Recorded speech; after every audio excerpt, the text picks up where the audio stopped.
Good evening and welcome to this week's edition of Arize Conversations. If you're just joining us, thank you so much. Thank you for your patience. We had a slight um, a technical hitch, so we just had it sorted out. Thank you indeed for joining. I'm Hrh Princess Moradeun Adedoyin-Solarin, the producer and host of Arize Conversations. This is our fourth edition, and on Arize Conversations, we are trying to unpick and unpack an amazing variety of things under our theme, the Yoruba Belief System, a journey to understand. The Yoruba Belief System, a journey to understanding. A few people have asked us about, the entire Africa and, other various countries who have their own belief systems. But first of all, I am Yoruba. I'm the granddaughter of a Yoruba monarch, a Yoruba king. And therefore, I believe charity begins at home. And that's why we're starting with the Yoruba belief system. And I'll also, hopefully, in the future, bring on from other, tribes and other indigenous people, and will have their own experts and their own knowledgeable custodians of their belief system and their traditions to speak with us. I want to say a big thank you to my technical crew, the amazing Olabisi Obadara and Isaiah of World of Boo, and also our special guest that always tunes in with us from Nigeria to join us in spite of all the technical challenges along the way. She's always here, and it's in the person of Honorable Iyanifa Bola Ogundare Eleagu. Iyanifa is, for those who are just joining us for the first time, but for our regular viewers, you know who Iyanifa is by now. Iyanifa is she's a QC, so she was born in the UK. She's of Yoruba descent, by the way. She was born in the UK and raised in the UK, studied here, and studied law. So she's a QC, a Queen's Counsel, for those who know what QC is. And she did that for over 11 years before she was pulled into the Ifa way of life. So she's an Ifa priestess, she's an Ifa devotee, she's a seer, she is a diviner, but most importantly, she's actually a clinical herbalist. So she also went to university, to school, to study herbalism for healing and for helping people with various ailments, etc. She's an amazing woman. She's also a social commentator. She's an activist. She used to work with young children and women who are abused, etc. And she still does that, even though not, as a lawyer, but her legal knowledge comes into play as and when necessary. And today, the reason why we're having this particular topic today, the topic for today is rape.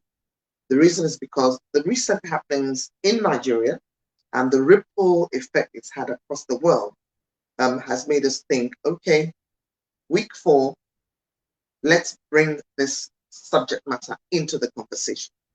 I want to ask the questions that a lot of people have on their minds. And I also want to know, what does Ifa say? What does Ifa say about rape? Because it's so important for us to know. Because people also get it wrong when they feel that Ifa is a religion or, is a faith, is a mode of worship. No, Ifa is a sacred science. And the word Ifa, in other words, the IFA, is not in our own dictionary. It's not in our language. We call it Isheshe. But when the Westerners came to Africa, according to what Iyanifa herself has explained and the various other, scholars of our tradition that I've studied and listened to, they were totally wowed with what they found. They were astounded with what they found with our people. They didn't have any word to call. There was nothing in the English dictionary to call it, and therefore they called it indigenous faith of Africans. You hear me again? Indigenous faith of Africans. So they know that people in various parts of the world, various indigenous people, have their own way of life. So Ifa to us is our way of life, is the way we have been handed down how to comport ourselves from our ancestors. and our ancestors got it from Olodumare, who we know and refer to as the creator and owner of all. So without much ado, I am going to bring on our special guest. I hope she's ready, studio. The one and only Honorable Doctor, is actually a PhD, Iyanifa Bola Ogundare Eleagu. Àbọ̀rúbọyè o. Àbọ̀yè bọ́ ṣíṣẹ́ ogbó àtọ́. Orí adé ń kí yín o. Mojúbò orí adé o. Kájọ pẹ́ lórí kíbà tó pẹ́ lẹ́sẹ̀ kírùkẹrẹ dọ́kìnì. Àṣẹ, àṣẹ. Orí adé gbogbo wa. Àṣẹ I was just saluting Iyanifa in our language and saying the royals salute her. The head that wears the crown salutes her. And she responded back and with prayers. Thank you so much again for always making time. Apologies Thank you for having me. We had a little technical hitch, but as you know, once we have Olabisi and Isaiah at the driving seat, they always fix everything. So yes, we'll get there. Before we start, we want to always do what we do, which is we always start anything. Yoruba will always start anything with what we call Iwure, and generally people will say prayer. So over to you, ma'am. Bawa. Ìbà Elédùmarè, ìbà Kọ́dá, ìbà Ṣẹ̀dá, ìbà Ìṣọ́láàlú, Ògiri òkú, ẹlẹ́gbà, aléṣòkòtò péńpé sórí ẹjọ́ ẹlẹ́jọ́, ìwọ ló ní jẹ́ kẹ́ni tí ó jẹ́ ó gbé mi, mo ṣe bá o. Ìbẹ̀yìn ìyá mi ò fi lọ̀pá kí ọ̀là kí alágógó dẹ́, arógbá aṣọ má balẹ̀, ìbà yín ni mo ṣe o. Mo ṣe bá afọ́ olókun asọ̀rọ̀dá ẹlẹ́rìn ìpín, atórí ẹni tí ò sún wọn ṣe, mo ṣe bá o. Mo ṣe bọ ọṣun ọ̀ṣẹ̀ǹgẹ̀ṣẹ̀ ìyá mi ládé kojú ẹbọra tí ń gbé nínú mi. Mo ṣe bọ iye mọ́já yìí mọ́tàṣà. Ìyá mi gbàlùbọ́sà kó fi rọ̀ fọ́ ẹyẹ mọ́já yé. Mo ṣe bá gbogbo bá gbarúmọlẹ̀ ojú kò tún, mo ṣe bá gbogbo bá gbarúmọlẹ̀ ojú kò sí. Mo ṣe bá bàbá, mo ṣe bá yèyé, mo ṣe bá ọkùnrin, mo ṣe bá obìnrin. Mo ṣe bá gbogbo àwọn olúwo mi, mo ṣe bá gbogbo àwọn aṣíwájú mi pátápátá. Àwọn tó tẹ̀ mí nífá, àwọn tó sọ fún mi wípé ifá ẹni kì í gbé ní tì. Mo ṣe bá wọn léni o. Mo wá ṣe bá gbogbo egúngún ilé bàbá mi, egúngún ilé ìyá mi. Ẹ̀yin náà ìyá wa Hrh Moradeun Princess of Arize, mo ṣe bá yín, mo ṣe bá wọn tí ẹ tara wọn jáde, mo ṣe bá gbogbo egúngún yín o. Wọ́n ní tọmọdé bá júbà yóò roko dalẹ̀ dandan ni. Ṣùgbọ́n léni yìí a ti ṣe bàbá yìí o. Àwa ti wọlé àti kágò ká má ṣe dẹrùn àmúso. Gbogbo ìta fẹ́ ṣe léni báyìí. Káwọn tó láyé kán wá bá wa ṣe, kí wọ́n tẹnu wa wí, ká má ṣe ṣìṣe, ká má ṣe ṣìsọ, ká má ṣe ṣìlẹ̀tẹ̀, ìrìn gbogbo wa báyìí kó má ṣe bọ́mọ aráyé nínú. Mo tún wá fẹ́ ṣe ìwúre fún gbogbo àwọn tí irú nǹkan báyìí tí a fẹ́ sọ̀rọ̀ nípa lè ti ṣẹlẹ̀ sí, wípé kí Elédùmarè Ifá olókun asọ̀rọ̀dayọ̀ kí wọ́n tù wọ́n lára, kí wọ́n má ṣe jẹ́ kí ilé ayé wọn kó bàjẹ́, nítorí kò sí bí ó ṣe lè ṣẹlẹ̀ sí ni tí ò ní bá ní. Ṣùgbọ́n alálẹ̀ orí wọn ẹlẹ́dàá tàràkàṣọ́là kó má ṣe padà lẹ́yìn wọn, kó wá dì wọ́n mú ní gbogbo ibikíbi tó bá wà. Àṣẹ. Ẹ ṣeun, ẹ káàbọ̀. First, translate a little bit for our, okay, because I can see a lot of our Caribbean and American viewers and followers. So, Aboruboi, everybody. Good evening, good afternoon, good morning, wherever you are. Thank you for joining us. What I was basically just doing is paying homage, and I was paying homage to Eledumare, the infinite creator in his mercy who created us and everything. I was giving homage to all our several deities, which I can't mention all in number, in names, but just giving homage, paying homage to the ones on the right, the ones on the left, paying homage to our ancestors, our fathers, our mothers, our elders, those that have gone before us, upon whose shoulders we stand so that we can stand tall. I was again doing Iwure for every single one of us, that as we've come again to the show today, may we continue to be guided and led, because we cannot do it by ourselves. Because if I says, Ele dashi, it's basically a traditional lineage that we meet in the hands of our fathers, our ancestors. We cannot do alone, and we never stand alone. And I was also doing a short iwure for all those that have been affected by the subject matter which we're going to be discussing tonight. That Eledumare heals them, that their Ori never departs from them, and that they get the help that they need. And for those who are still affected and feel unable to come out, I pray that Eledumare again guides them, their Ori guides them to be able to know that they're not to blame, and find a safe space in which they can divulge what has happened. Thank you so much for that explanation. Thank you indeed. Now, to go straight to the point, first of all, because you are wearing so many amazing caps that qualify you to speak on this matter, this subject matter, yes. And I know you're able to balance 2 or 3 of them. So you're going to be wearing your legal cap. You're also going to be wearing your cap as a healer, as a traditional healer, and as a clinician, as a clinical herbalist. What exactly is rape? Let's break it down. What is it? Okay, so in my opinion, because there's many translations, even both legally and when we look at the thesaurus and other parts, I'll go into it as much as I can, but not going overboard, if that makes sense. So rape is any kind of forced act of penetration that can happen through, sorry to be a bit, because that's the only way I can describe it, forcing to actually penetrate another person without their consent or permission. Now, by law, it is seen that a person below a certain age cannot give consent. That's why they're minor. So I'll come back to that in a bit.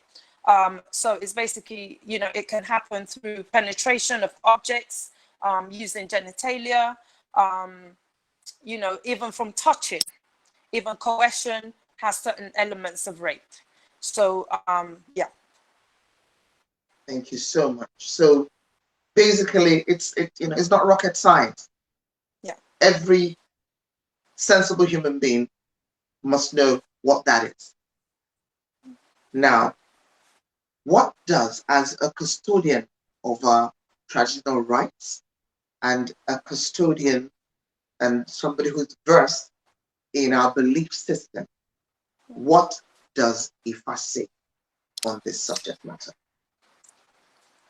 Within Ifa, rape is a taboo.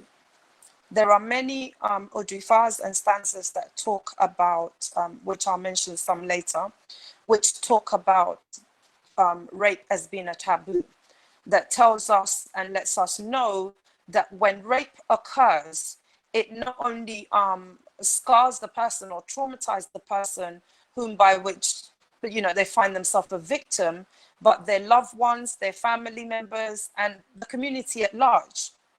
Many Ifa stanzas has described it as, when it's happened, as being a sad day.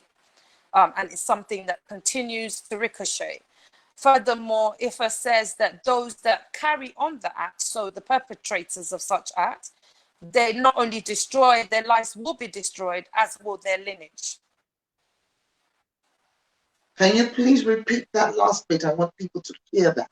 Okay, so Ifa is very clear in many Odu Ifas, including several stanzas within some Ifas, that perpetrators of such atrocities as rape will have their lives destroyed as well as their lineage destroyed. Wow. So we're talking about destruction here. Yes. Because basically the act of rape itself is also unleashing destruction on a fellow human being, be they male, female, young or old. Now, well, it's the act of destroying somebody else's life, and Ifa tells us that it is an act of wickedness. It is a taboo in Ifa, and it's something that we should not be found doing, which, as I said, as we further on in the conversation, I will go into more details. Thank you so much. There's something that's been going on in Nigeria, which involves one of our very famous Nollywood, actors, and another Nollywood actor who had allegedly, at the time that we read the news, had allegedly raped a girl when she was only 7 years old, And for some reason, the knowledge of it didn't get known to the family members, to the parents, until 7 years after. So the young child in question is apparently now 14. So for people who, because we've read all sorts of, everybody has an opinion. That is what we have these days because of social media. Everybody thinks they have an opinion, be it wrong or right. They just want to put something out there. And the reason why I wanted us to have this conversation is because I was reading a lot of, I've listened to a lot of videos, and some was very upsetting because of the way some people were condemning the young girl. Some condemned her mother or adopted mother. Some condemned the young girl, saying, oh, that means it's something that she enjoys, or she must have been doing it, or why didn't she talk about it? As somebody who is a lawyer and who has also probably worked with the young people that you worked with in the past, and also as somebody who's a qualified medical herbalist, but as well as your role as an Iyanifa. What do you say? What would you say to such comments? Honestly, especially about this young girl. We'll talk about her mom later. The young girl. So as far as I'm concerned with the young girl, this is the kind of reason that a lot of young people that undergo such atrocities, I mean, heartbreakingly so, don't have a safe space with which they feel that they can actually say, help me, this is what is happening to me. I'm really saddened, heartbroken. Some people sent me some videos and I just was not able to watch because it's just horrifying. People were saying things like, why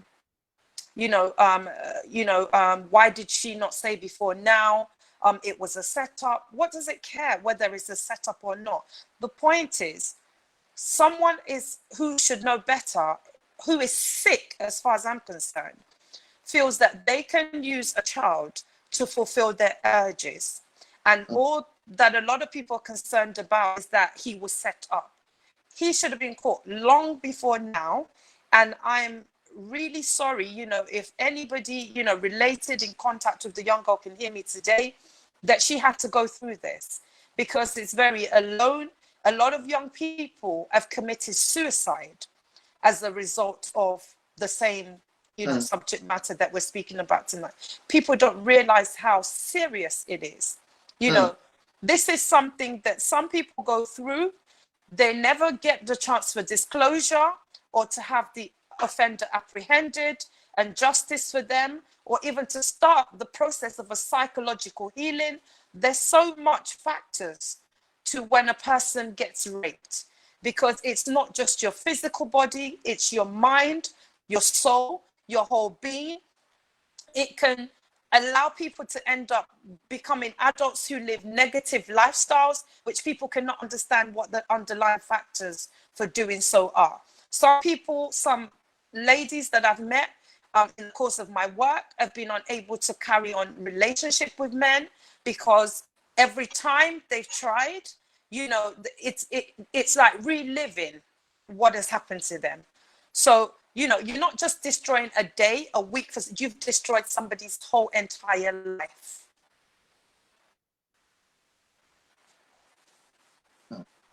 So, wow. So, maybe people don't even realize that or understand what exactly trauma is to traumatize. I mean, trauma generally, but trauma for a minor. Mm-hmm.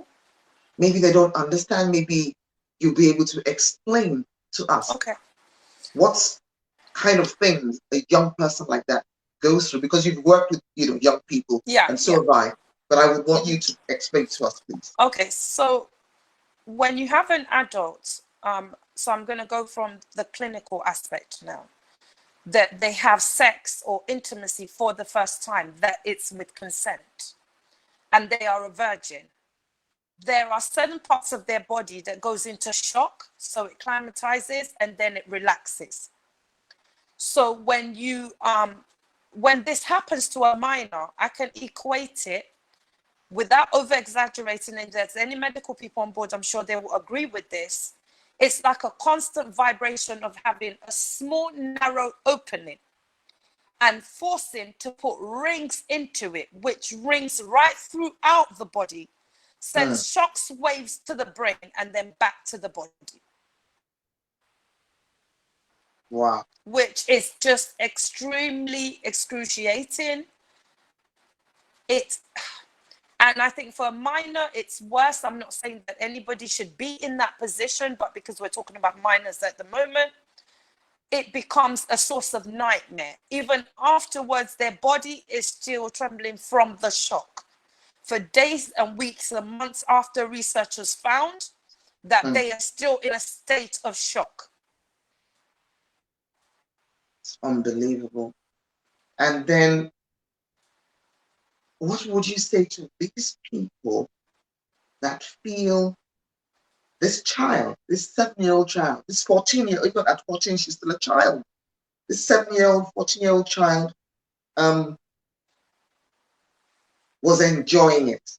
Or it's something that she's before I give them a it. response, and I'm trying not to be rude, excuse me. Yes, ma'am. I will start first by saying that when you look at Nigeria as a whole, as a country, when I have seen police officers that will say, okay, so a victim comes into a station to report a case. This is something that I've had firsthand experience of. So when did you go there? Why did you go to his house? What were you wearing? Is it that short skirt that you had on? Oh, so if you wear that kind of clothes, what was you expecting? What are you thinking of? So I'm talking about Nigeria there, which I'll come back to. Again, in UK, a lot has gone into training police officers, IDVAs that work with violence against women and young girls. But before then, so prehistorically, we're looking at 70s, 80s. There was a lot of the same thing that is happening in Nigeria that was happening in the UK, a Western country, believe it or not. Wow. And we have many case laws about this, about how victims were made to feel as though they are the abusers. And this also has an element, rape has an element of domestic violence. I mean, I can still remember up to a few years now where police officers have had to be trained on empathy, you know, and when they go into a case, we've had where abusers, perpetrators, they know the law like the back of their hand. They will use it against the victim. A lot of times victims have found themselves in trouble when they should have been supported. Wow. Right? So, though now, when we look at the Western world, there are laws in place, there are things in place, you know, and so there's still a handful of cases where they're not, you know, dealt with correctly. But we'll go into that later. But it's of a recent thing, I'm saying the last 20 years, even less than that, that UK has come into, you know, being able to handle these matters properly in a way that shows empathy for the victim. So for those people that say that this young lady or this young girl was enjoying it, and maybe that's why she took so long to say anything and stuff like that, I would say something to them, because rather than be rude, because I wasn't raised that way, I would ask you if you have children, or if you yourself, I'm not even going to talk about children because it's not right, it's not appropriate, but you as an adult that has and holds this viewpoint and feel you're very right with it, though you're right, you know, you have an entitlement to your opinion, please do Iwure every day that you experience rape. Then you and I will have this conversation again. Wow. Now, thank you so much for that brief overview about the child. Now, let's move on to the mother. Some people have said that she overreacted, and some people have said, "Oh, why should she expose the man in question? Why did they set him up? Whatever that means." Some people say she wanted to take revenge. How would you analyze all those kind of comments from so-called adults? Putting on my legal cap, I was first of all say, when I first heard the story myself, I said, one of the thoughts that went through my mind is for 7 years, and I know these things happen, how did the mother not detect it? What kind of relationship does she have with the child that the child didn't feel able to tell her earlier? But again, putting on my lawyer cap, I know that there are certain factors that can cause this. The mother could have been in a certain situation herself. So, you know, so I'm trying my best to not say, you know, go for judgment, because I was trained as a lawyer that until you have all the facts, you don't assume anybody, everybody's innocent until proven guilty.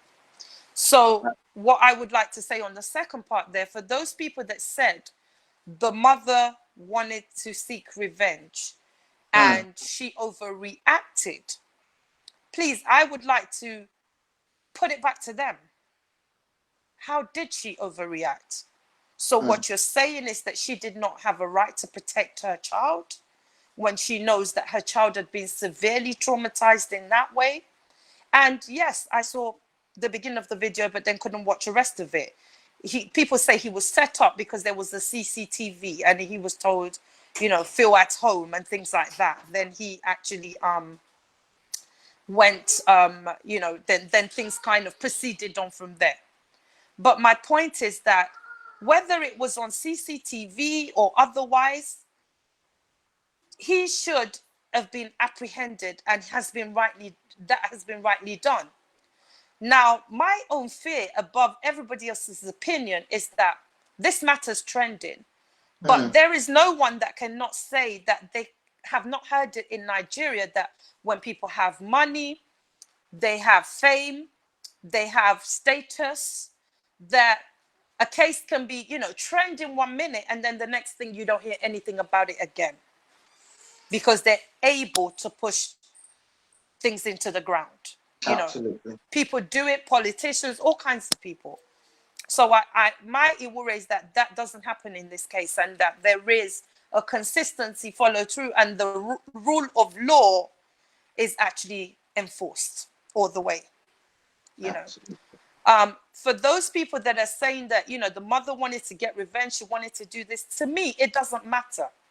Again, I would say something, but I refrain from saying that stuff because it would be projecting on their innocent children.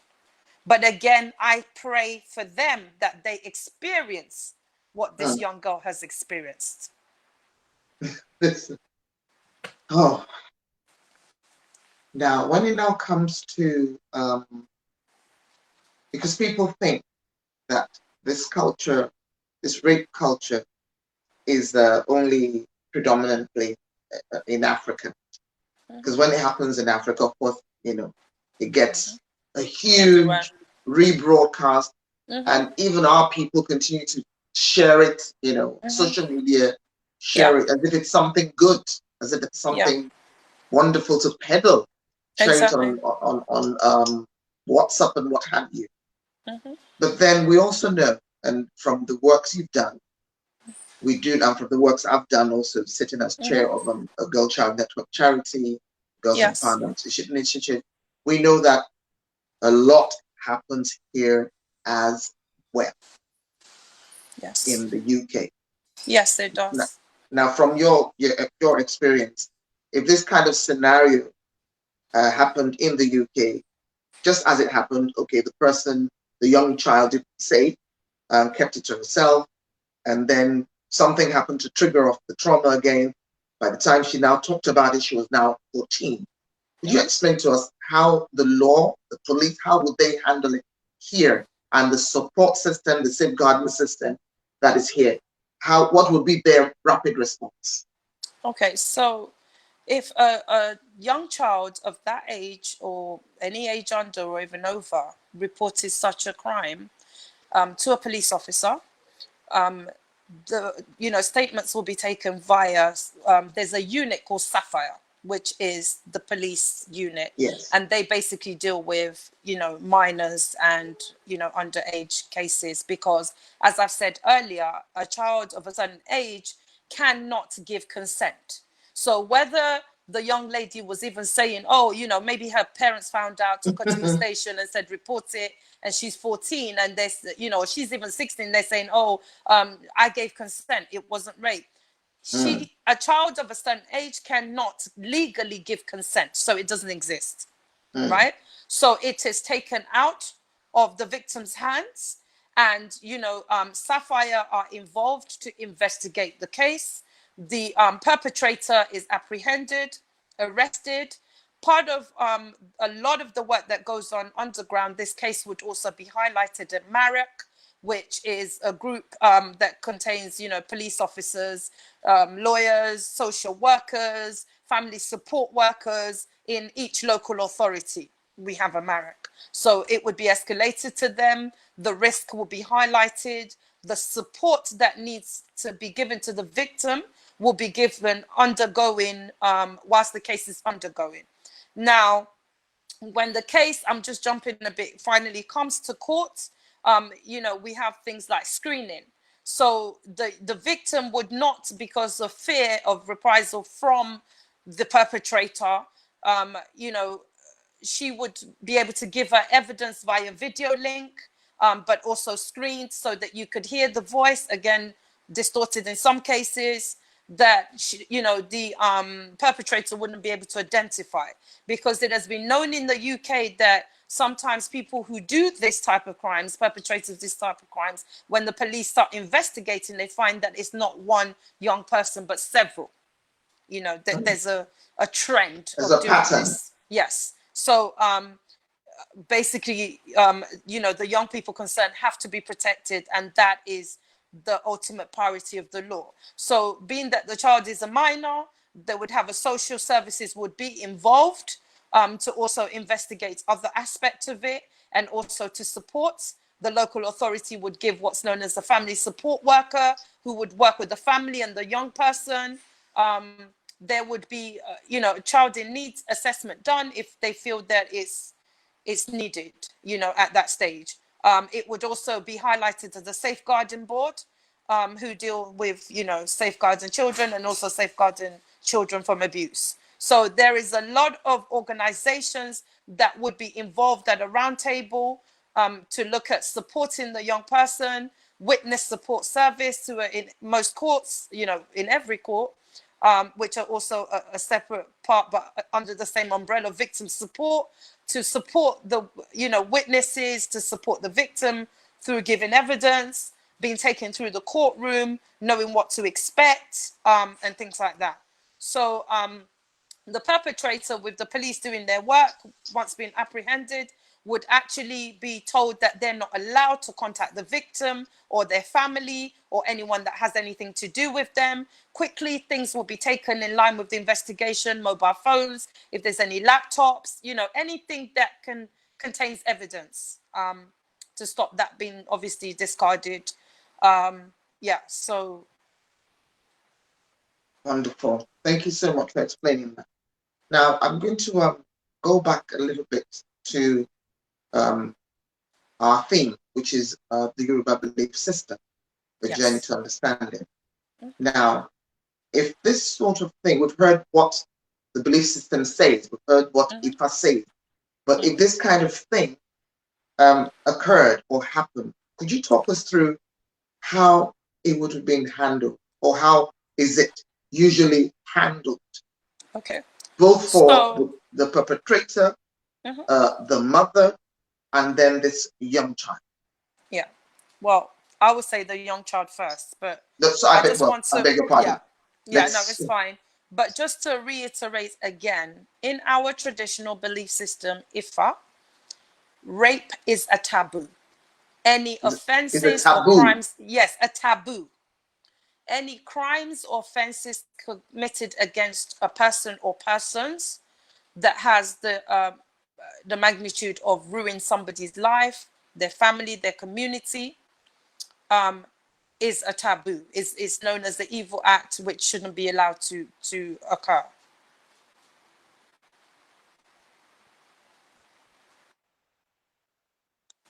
So yeah, so sorry, I couldn't hear you for a moment. So I just wanted to reiterate that. So I'll just give you an example. So in Odu, Ogbe Wori, which is also known as Ogbe Weyiwu, Ifa teaches us that when a person becomes a victim of rape, the effects of the crime perpetrators, as said earlier, is not just on the affected person, but their loved ones, so their family, their community at large, you know, their peers at school, so that kind of stuff. So according to our belief system in Ifa, when someone goes through this, because it's a filthy and, you know, an evil act, there are many Odu fast standards that warns us against it. Again, I'll go into that in a moment.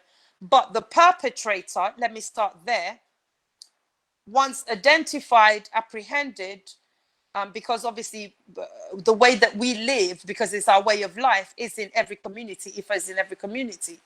The perpetrator would be paraded all around that town whilst carrying a basket, being asked to pick specific herbs that has a significance to the act in which they have committed. Because in Yoruba and in Ifa, it's seen that this person, Eroko, Tofi Aweni Borani. This is an animal in human. So that is that the person will be labeled as an animal in human clothing. So without, you know, going too much overboard, the person would be paraded all around the town with a bell being rang behind them. Whilst they're carrying a basket, they have to pick certain herbs that are very particular to their offense. They would then have to be basically telling the whole town what they have done. It doesn't end there. The perpetrator would then have to go through a series of things in line with Ifa stanzas and Ifa's teaching to bring them to, you know, to account for the crime that they have committed. When it comes to the victim, or I prefer to use the word survivor, whether a minor, you know, we're talking about a minor in this case, or even an adult, there are certain processes that they would have to go through, which will assist in bringing the perpetrator to justice. Yeah. And also, a lot of healing goes on for the victim or the survivor and their families in dealing with what they have just faced. Now, in Ifa, I will just say briefly, there are Odu Ifas that Tiwabaja Abali Omode in this kind of way that you can repair it. Yes. Okay, so if a child, if a minor was in this situation, the victim or the survivor of such a crime, in our Yoruba belief system, if you know if they were penetrated, so i.e. the animal in human clothing disvirgins this young child, or the hymen is broken, there is a process which I can't go into online, with all due respect, of how the hymen can be repaired. So the child doesn't suffer in two ways, because it's one thing to have gone through that, but then to be disvirgin as a result of that when you haven't willingly or wasn't able to give any kind of consent for that to have happened. So as well as a lot of healing that goes on for the survivor of this crime.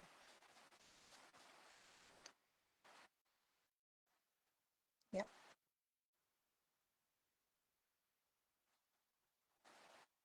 Mm-hmm.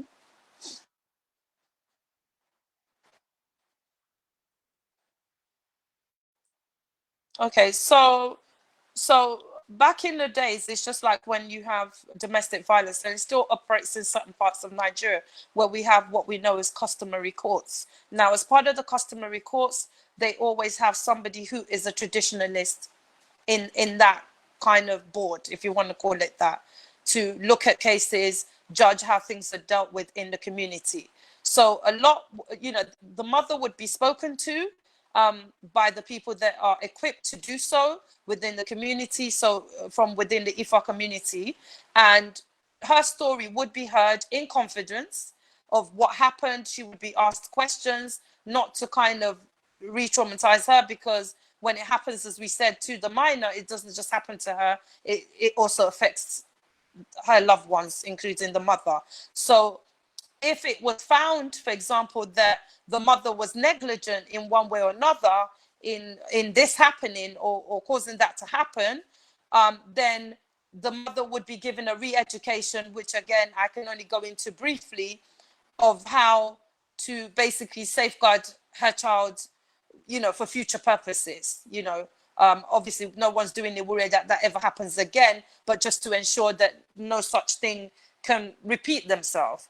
And if it's founded that, because there are cases that, let's not kid ourselves, where the parents are part of the atrocity. So if that's the case, then they would be sanctioned accordingly in line with IFA's guidelines.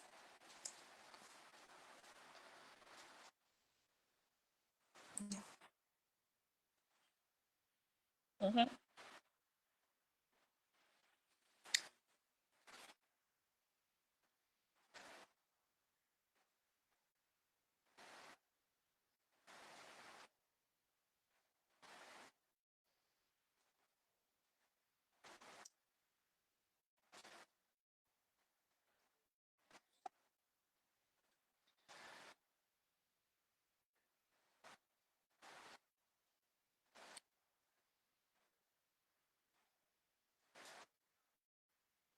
Yeah.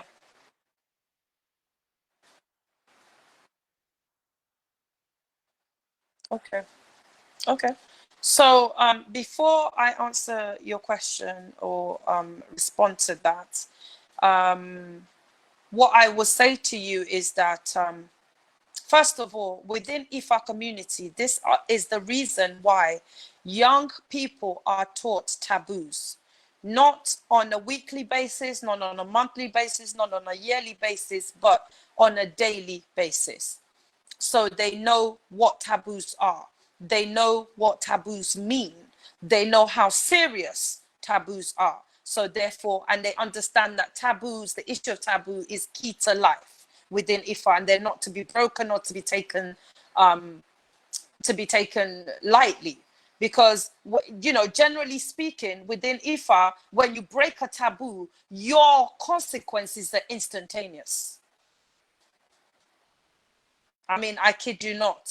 People who have Ifa can come out and, testify to this.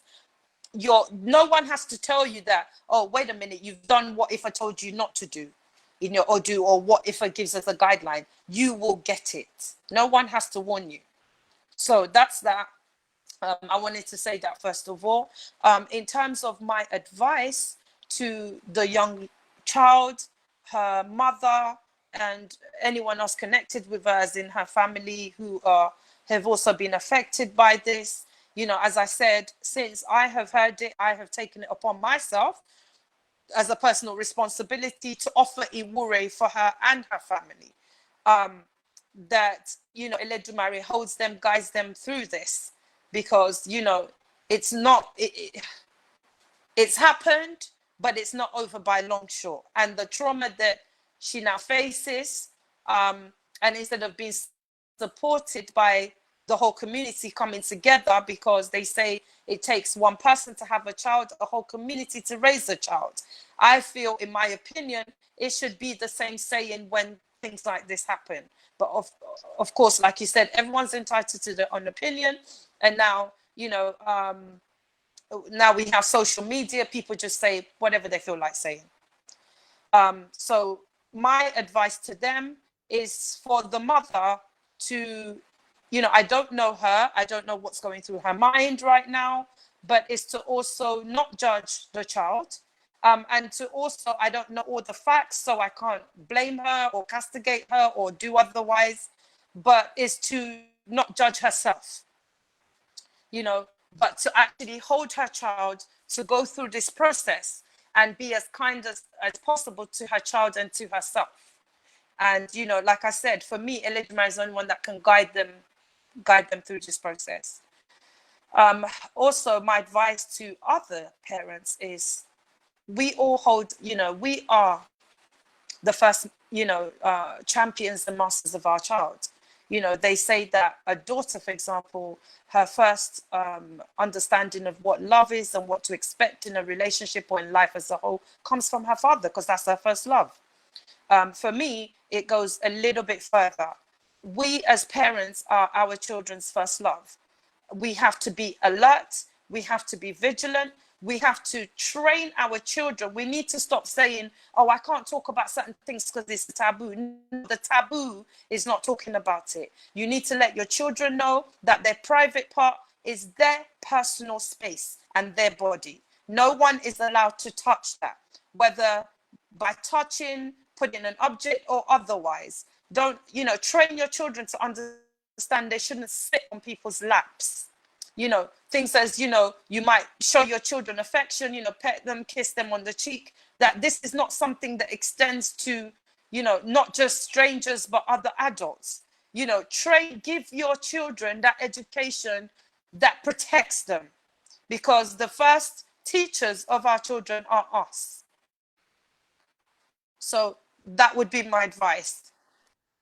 And further advice is that those that find themselves in this situation, I pray it is my worry that you feel you can find a safe space to divulge what is happening to you and to seek help. Thank you so much indeed. Thank you very much.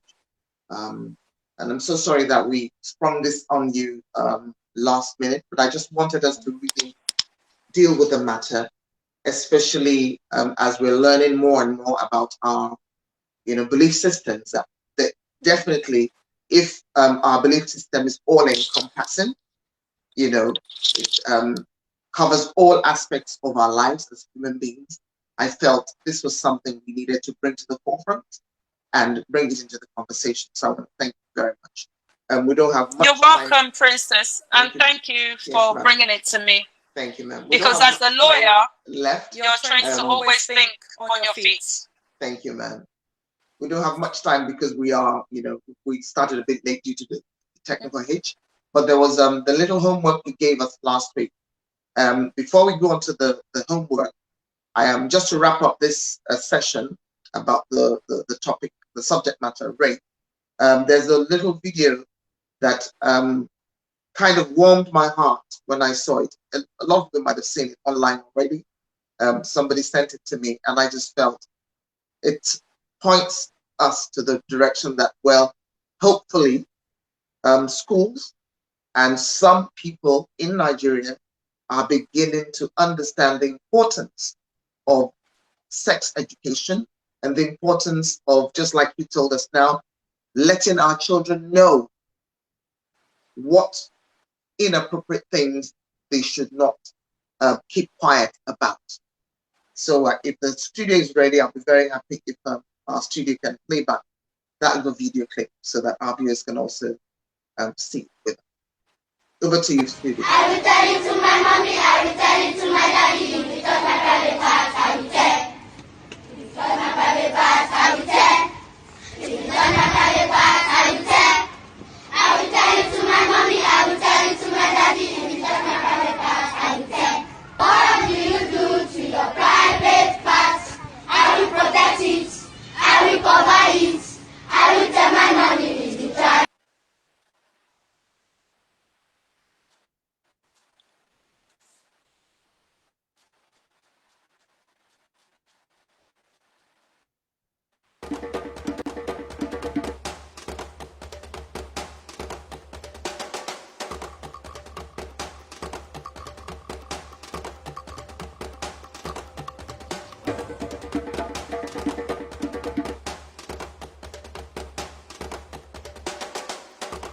Wow, wonderful. So basically what we've seen there is we've seen these young children, boys and girls, in school, you know, looks like a primary school in Nigeria.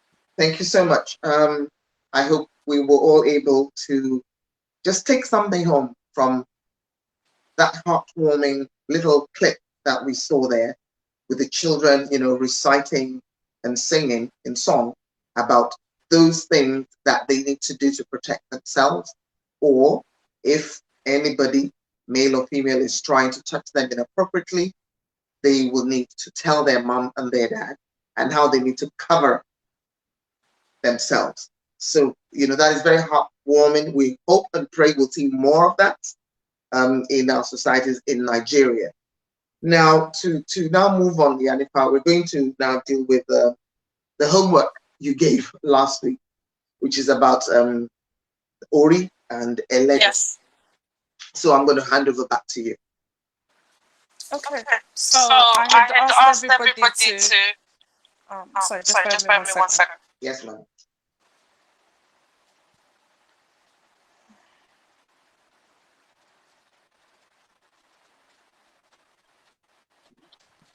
So I had asked everybody to think about for them what is Ori and what does Ori mean.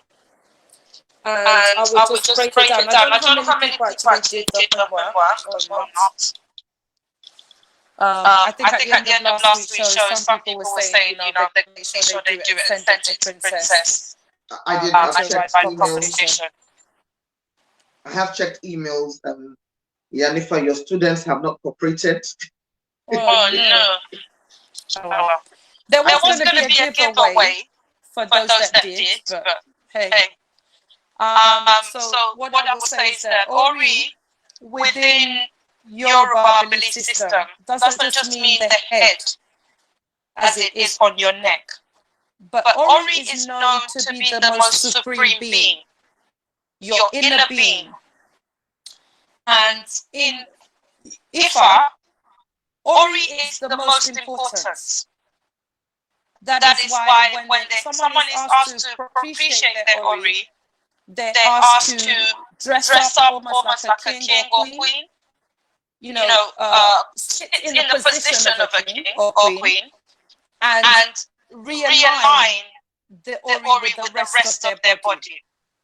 So if we take it to another system and we think about chakras, so you have the head chakra is needed with your navel chakra to align, and also your feet. Let's look at it in a physical and sensible way. When you want to do something, it starts off here. Then it goes down to you pondering about it, and you have to take your feet to get there. So when you appreciate your Ori, there is a need to align your Ori with Ori Ode, and I'll explain that in a minute, and your Ese. So your Ori is about your destiny. Your Ori Ode is about your character. And your Ese is what we see as the feet. But all three have to be aligned in order for manifestation to take place. So in terms of Ori being the most supreme being, we're taught in Ifa that nobody can bless you without the permission of your Ori.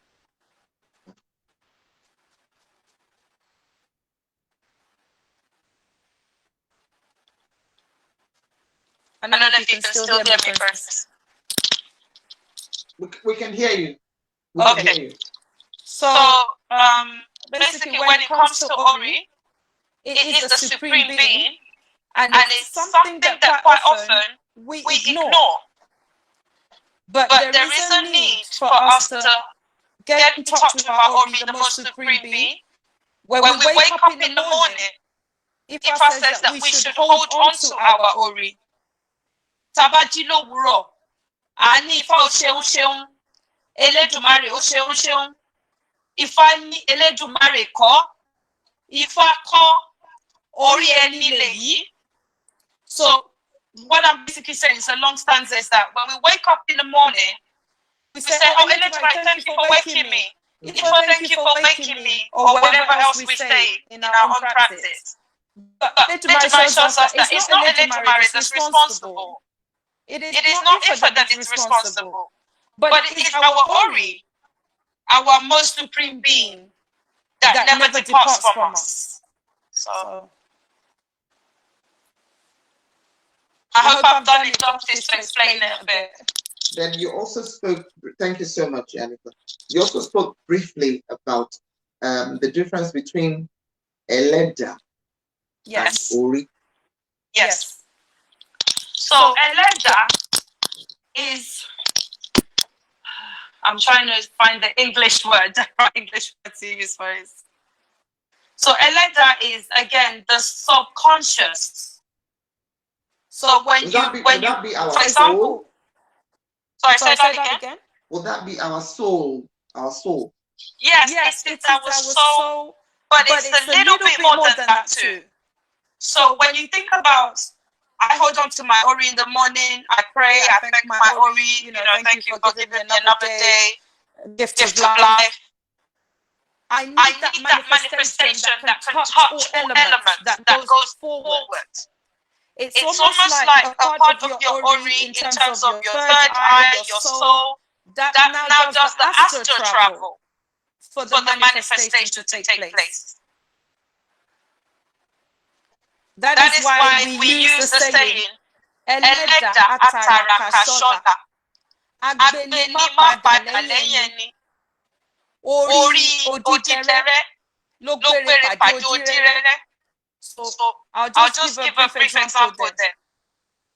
Eleda and also a praise name atara kashola, which I do not know the English for. If my elders are online and they know it, please help me. Atara kashola. That is one that walks around. It seems they're walking around aimlessly, but they're actually gathering wealth. Okay, thank you very much, Princess. Thank you. So, Eleda atara kashola is the praise name for Eleda. So, agbenima padaleyeni, the one who follows you, supports you, guides you without ever leaving or deserting you. And then we talk about the African great parrots. That it is Ori, it's the Eleda that brings all blessings to the African great parrot. And so on. Thank you so much indeed. All too soon, our time is wrapping up today. We have just about 5 minutes more to go before we hit the 9:13 mark. I don't want to take much of your time because I know you're very busy.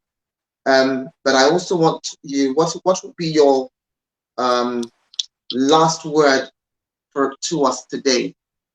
You know, what is the Spirit asking you to share with us before we go into our Iwuri close, especially on the two main things we've spoken about, the rape culture, which was the first one, which took most of the time, and then this last about 20 minutes, which we're talking about Uri and Eleda. So what messages to take? First and foremost, I would ask that we do something that is selfless today, in your own way. Take time in any way you know how to do Iwuri, and pray for the victims, known and unknown to you, who have suffered at the hands of, such perpetrators.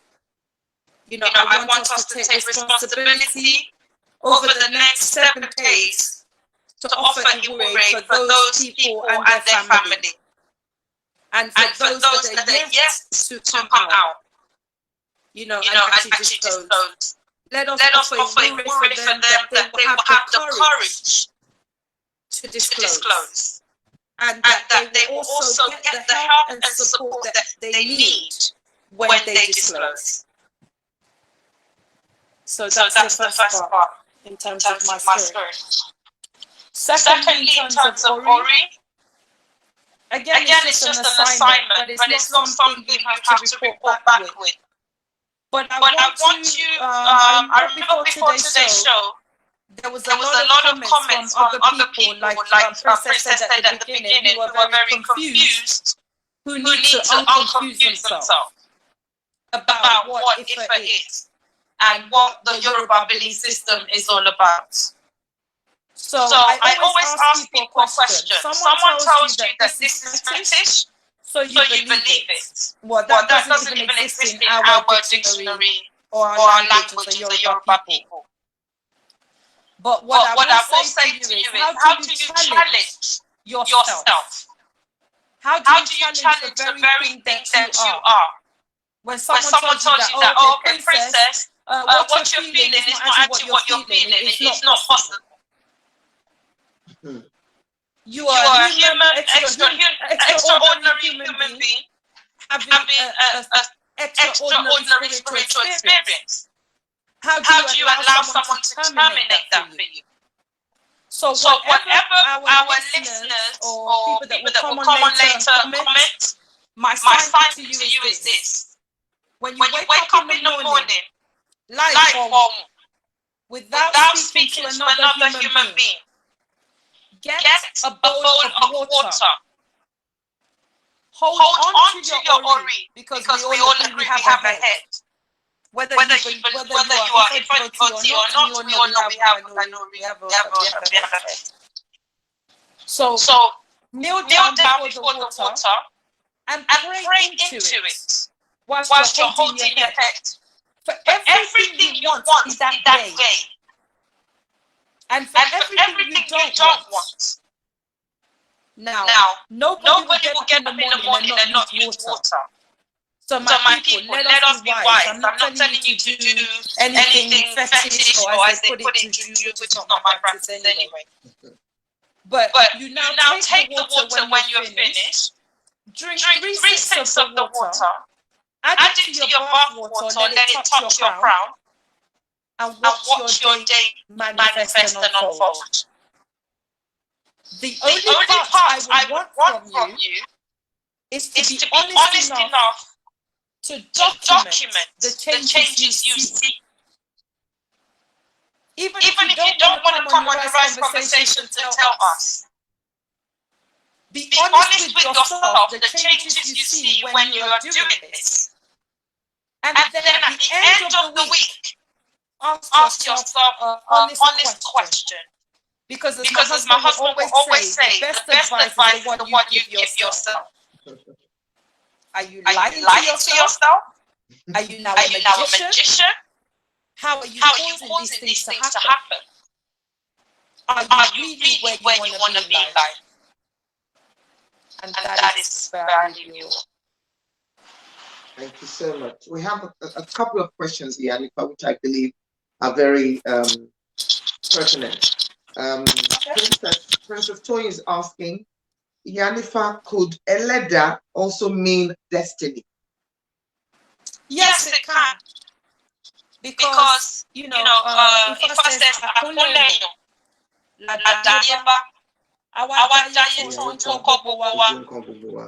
so what that means is that in Orun, because I don't like using the word heaven again for known reasons, which you'll find out later.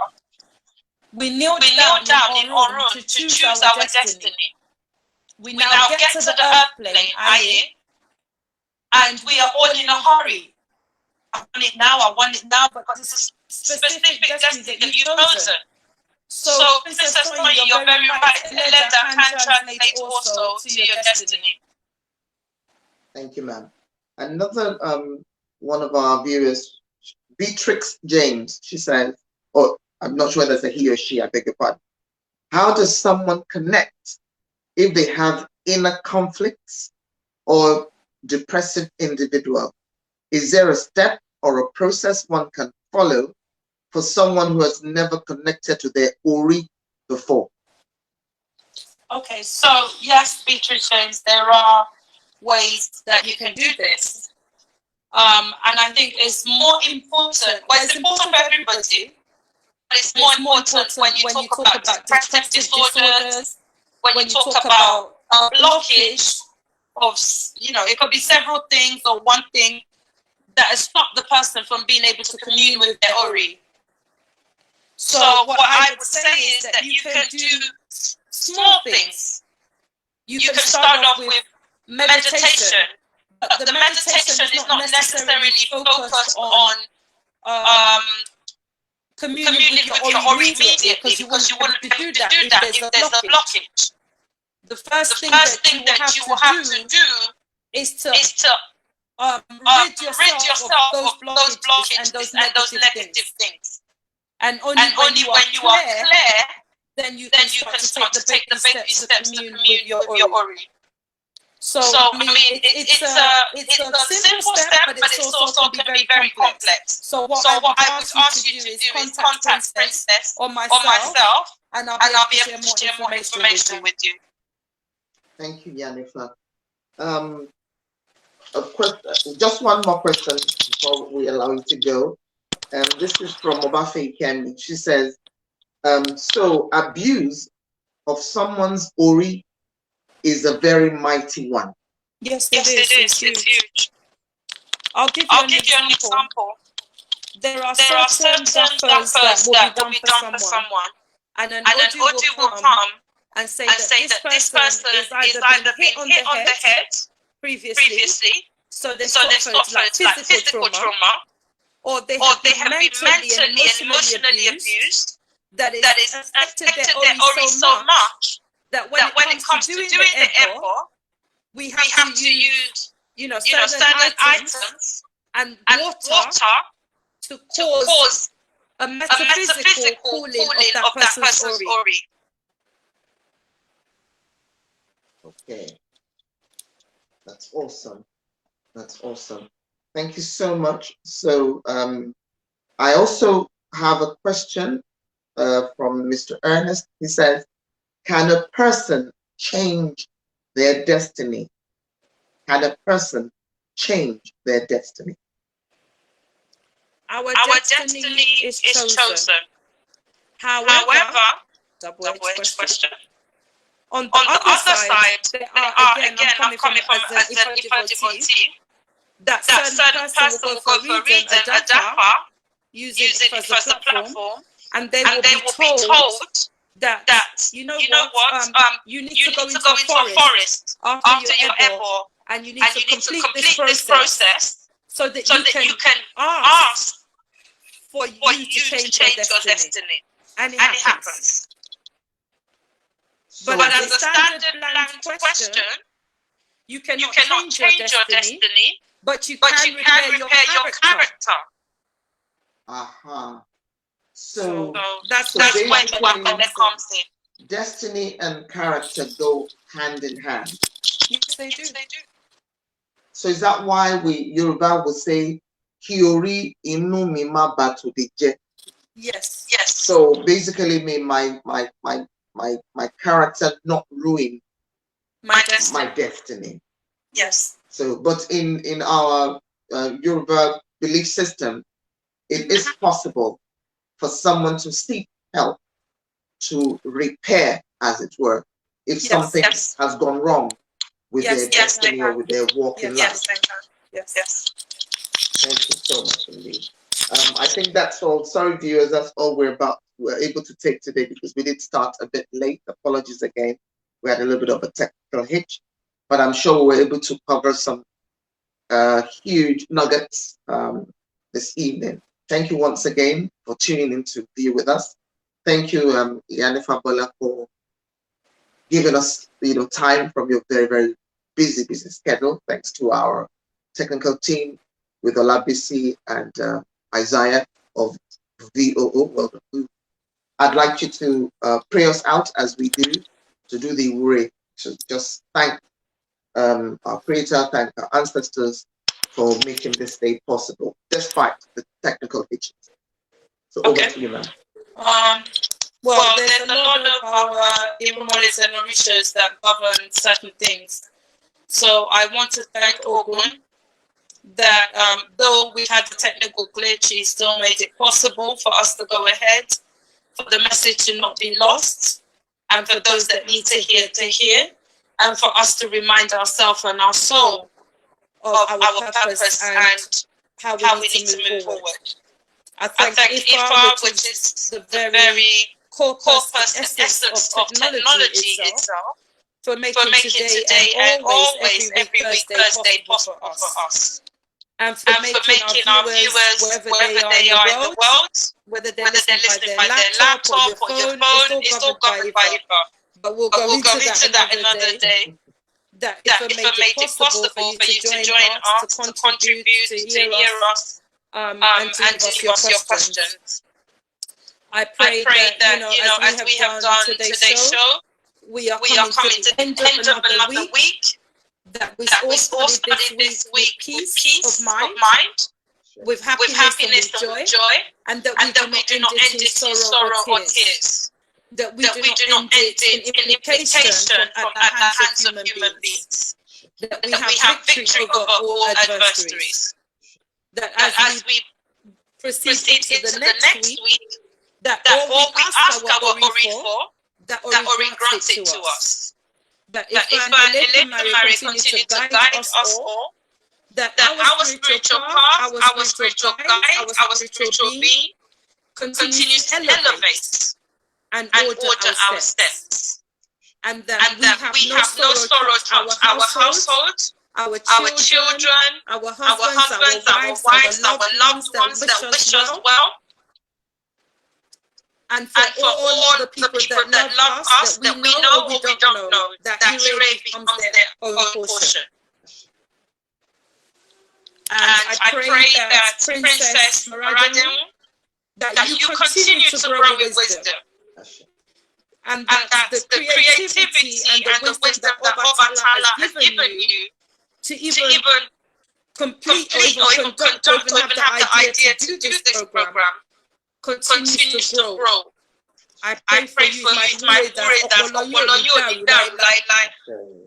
and it is my Hrh for our technical team, VOO, our sister, and Isaiah, that you continue to be elevated, that you continue to surpass any challenges, and there is nothing that will stop you. That Eleagu makes you unstoppable, gives you good health, continue to give you wisdom, and continues to bless the works of your hands.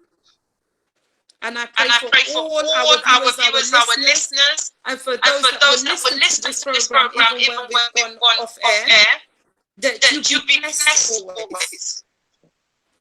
That the thoughts of your enemies or your detractors never comes to pass on your life. That the trips that people go on and never return home doesn't happen to you. And that disaster will not meet you where you sit.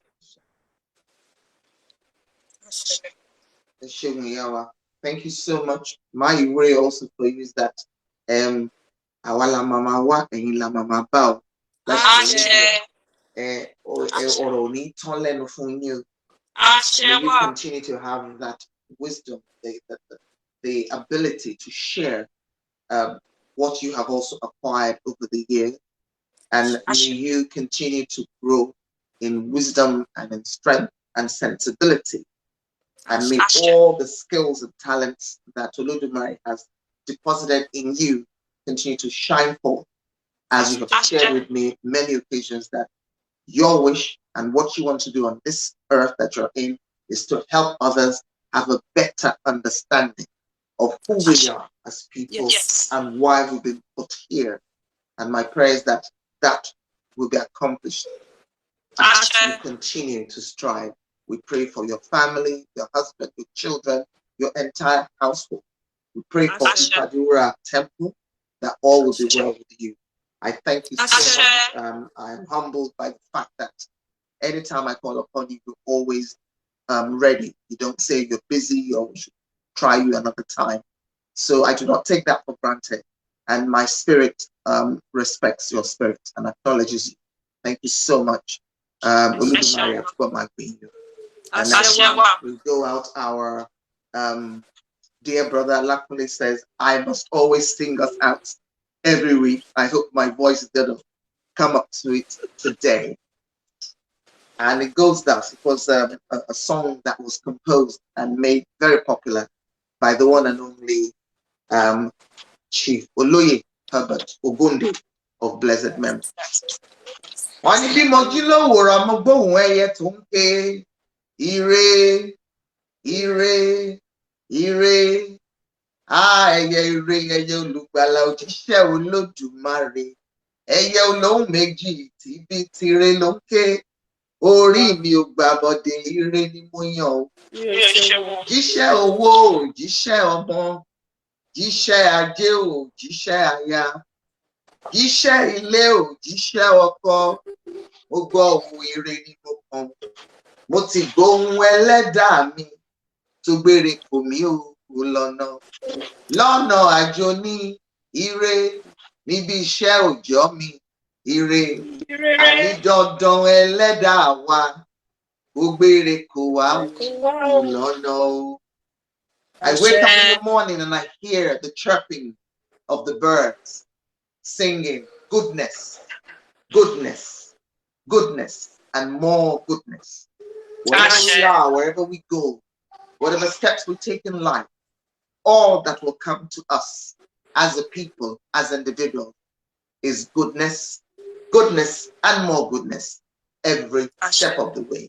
By the special grace of our Eleda and our Orisha and the Oludumare, and so be it. Thank you so much, everybody. Thank you, Iyanifa. And again, it's a wrap on Arize Conversations. Till same time next week. Continue to arise as agents of positive change. Ire.